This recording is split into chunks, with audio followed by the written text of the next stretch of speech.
초당파적으로 상원의회에서 지금 이제 지구촌 민주주의 지출안을 제안을 했다라는 이야기가 나와 있는데요. 이게 뭐냐면 이제 크리스 쿤스라는 민주당 의원이고요.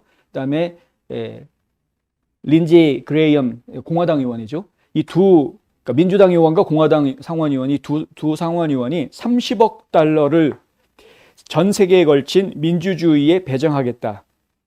이런 법안을 이제 발의했다고 합니다. 더 힐에서 이것을 보도를 했고 데일리와이어에서도 이 보도를 내놓았는데 더 힐에 따르면은 이 법안의 목적은 외국 정부가 민주주의를 훼손하고 있는 잘못된 정보, 극단주의, 독립 언론에 대한 공격 등 특정한 도전에 직면할 수 있도록 돕기 위해서 미국 민주주의 기금을 30억 달러 이상으로 늘리는 것을 허가한다. 이겁니다. 그러니까 전 세계에서 민주주의가 뿌리내릴 수 있도록 민주주의가 뿌리내리는데 방해가 되고 있는 여러 가지 요소들을 없애는데 도움을 줄 수 있는 프로젝트에 이 자금을 지원하겠다라는 것이죠. 그러니까 잘못된 정보, 민주주의를 훼손하는 잘못된 정보. 예를 들어서 자본주의, 민주주의 사회가 들어오면 자본주의가 들어오는 것이니까 결국에는 돈 있는 놈이 모든 걸 다 조종하는 그런 돈 지상주의 세계가 되는 거다. 뭐 이런 식의 주장들.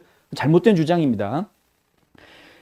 현실적으로 이제 그런 현상들이 나타난 것을 부정할 수는 없습니다만은 민주주의가 이 금권주의랑 바로 직결되는 것은 아니다라는 것이죠. 이제 그 얘기를 좀 꼭 해드리고 싶고요. 그리고 독립 언론에 대한 공격 이야기가 나오는데 이건 미국부터 좀 합시다. 그럼 뭐 해외에서 그렇게 하든 말든 그거 먼저 신경 쓰기 전에 물론 그것도 도와주는 것도 중요하겠지만은 미국부터 좀 바로 잡읍시다. 미국부터. 미국 독립 언론 이거 공격하는 거 못하게. 미국 내에서도 독립 언론 공격하는 거를 못하게 막는 거를 못하면서 어디 뭐 해외에 지원해 주겠다 뭐 이런 얘기를 하시는지 참 배부른 상원의원들이다라는 생각이 갑자기 들었는데요. 그 부분에서는. 근데 어쨌든 전 세계 민주주의 뿌리내리기 위해서 이런 기금을 만들겠다. 이 법안에 따르면은 이 기금이 비영리 단체인 국립민주주의 기금 National Endowment for Democracy라는 단체에 또 이제 들어가게 되고요. 그리고 국무부, 그리고 이제 연방국제개발처, IAD라고 하는데요. 국제개발처에도 이 자금이 들어갈 수 있게끔 하겠다라는 이야기가 들어와 있습니다. 포브스에서 보도한 바에 따르면은 미국은 2013년에서 2018년까지 해외 원조에 약 3천억 달러를 썼다. 3천억 달러입니다. 2015년 한 해에만 496억 달러를 썼다. 2015년이 해외 원조를 가장 많이 해주었던 해로 기억되고 있습니다. 이것이 보수 정치인들 사회에서는 상당히 이슈가 됐었습니다. 왜 이렇게 퍼다 주느냐? 우리 국민들이 낸 세금을 왜 이렇게 해외에다가 자꾸 퍼다 주려고 하느냐? 그러면서 도대체 미국이 얻는 게 무엇이냐라는 이제 지적들이 많이 나왔고요. 그 이후에 뭐 그 전후로 해서 한 2012년 뭐 2013년 요때부터 해가지고요. 뭐 2000년대 초에도 있긴 했습니다만은 지금까지 계속해서 무분별한 해외 원조 끊어야 된다, 줄여야 된다라고 보수 진영에서는 계속 이야기하고 있습니다. 그런데 이제 지금 미국이 매년 평균 약 470억 달러를 해외 원조를 지금 하고 있다.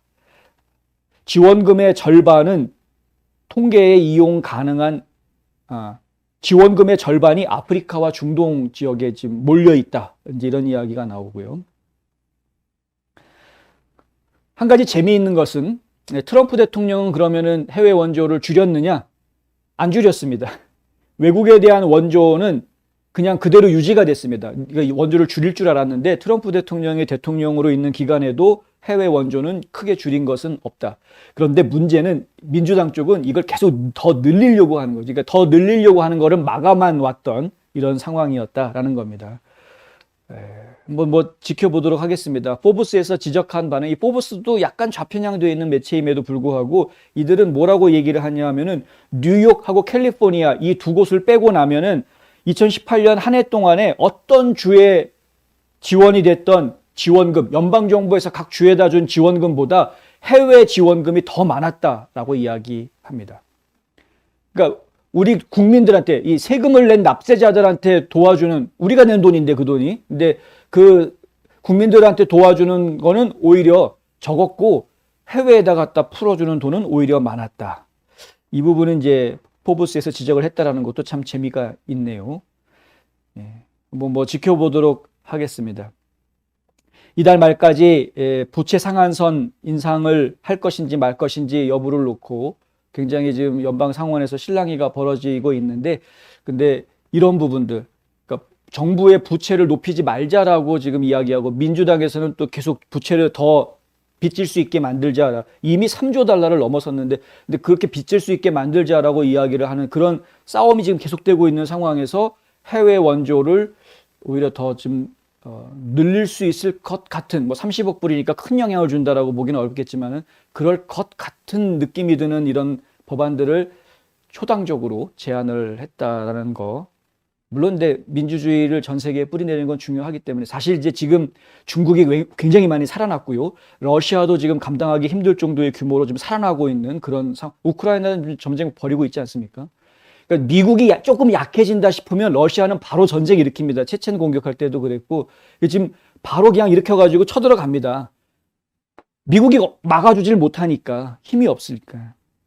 근데 이렇게 지금 저희가 이걸 잘 생각을 해야 되는데, 그래서 결국은 공산 진영에는 지금 쌍두마차가 있는 거나 마찬가지인데, 거기에다가 이란하고 북한까지 생각하면, 이란은 공산 국가는 아니긴 하지만 북한을 놓고 이야기하자고 하면은 아주 골치 아픈 존재들이 많은데요. 이 민주주의 진영은 그에 비하면은 지금 미국 외에 어디가 과연 나설 수 있느냐 하는 이런 상황인 것이죠. 그래서 지금 잘 해야 됩니다. 이게 민주주의가 여러 나라에 뿌리낼 수 있도록 평상시에 잘 해놓지 않으면 사실은 지금 미국이 점점 힘들어질 수밖에 없는 부분이 있긴 합니다. 근데 이러한 노력을 보도를 하면서 굳이 이제 해외 원조금 덩어리가 너무 크다 이런 보도를 엮는 것은 조금 좀 핀트가 어긋난 것이긴 했는데, 하여간 보도가 나왔으니까, 더 힐도 그렇고 포브스도 그렇고 이런 보도가 나왔기 때문에 제가 전해드리긴 합니다만, 하여튼 그렇다.